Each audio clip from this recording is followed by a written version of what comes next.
Hello guys, welcome back to my channel creativity answer story. तो आज के बनाबो इवनिंग स्नैक्स और सेटार जोन्नो आमि की निচ্ছি সেটা আমি বলে দেবো। তার আগে বলে দিই কি বানাচ্ছি। আজকে আমি বানাচ্ছি উপমা ইন মাই স্টাইল।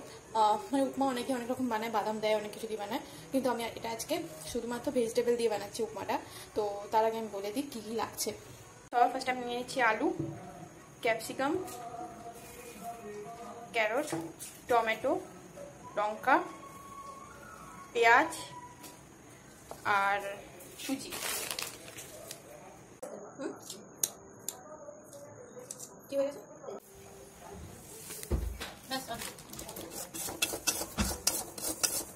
কিছুই খাবে না? চাপা দিয়ে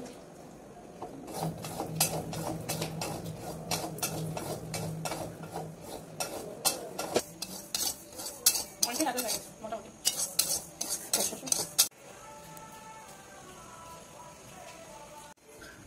এটা হলো কারি পাতা।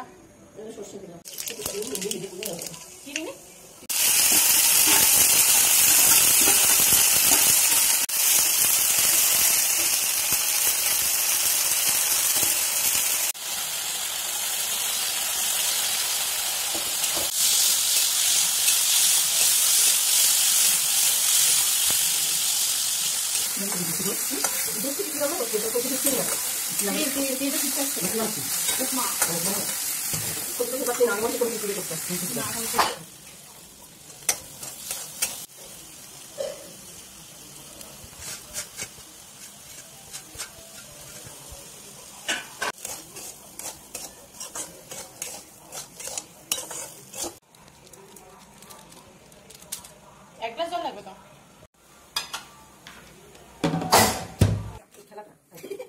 আমি সত্যিকারের কথা বলছি, গরম হয়ে গেছে, কিছুই না, আর কিছুই না, আজকে ওর সবই শিখতে হয়। এটাও দিয়ে দেবো, জোরে করে রেখেছে, সবচেয়ে সিম করা আছে, সিম করার মাথা কিন্তু আছে, সিম এত জোরে রেখেছে, শুনতে পাচ্ছি না। আরে অনেক এখনো বাকি বলছি না, অনেক খাই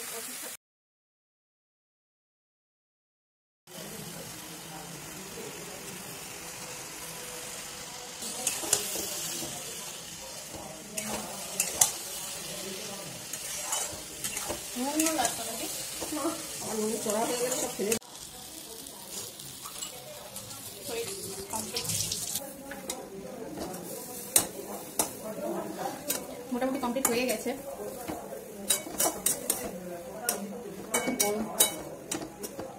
আই হোপ আপনাদের দেখে এটা ভালো লাগবে না, কেমন না। তো এটা এরকম টাইপের দেখতে লাগছে। এখন জাস্ট এটা 5 মিনিট গ্যাস একদম সিম করে এটা জাস্ট একটুখানি নাড়াতে হবে, তবে পুরো মাখা মাখা হয়ে যাবে। তো এটার মধ্যে আমি লাস্টে কারি পাতা অ্যাড করেছি। তো এই যে কারি পাতা, তো এটা এখন একটু ঠান্ডা হল, একটু গরম আর ঠান্ডা হলে, জাস্ট এখন প্রচুর গরম আছে তাই জন্য একটু পরে আমি এটাকে সবাইকে সার্ভ করব।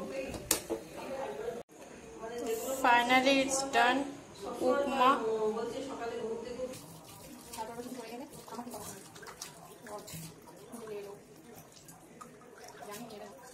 তো গাইস আমার রেডি, এবার শুধু সবাইকে সার্ভ করব আর রিভিউ নেব কেমন হয়েছে। আমার উপমা যেভাবে বানালাম বাড়িতে সেইভাবে, খুবই ইজি, খুবই জাস্ট আমার 30 মিনিটসেরও অনেক কম টাইম লাগলো। খুব গরম তাই জন্য রান্নাঘরে, জানি না মারা কীভাবে করে। তো যাই হোক, এই রেসিপিটা যদি আপনাদের ভালো লেগে থাকে তাহলে লাইক, শেয়ার, সাবস্ক্রাইব করবেন, আর নিচে বেল আইকনটা আছে ওটা ক্লিক করবেন। Thank you guys, by.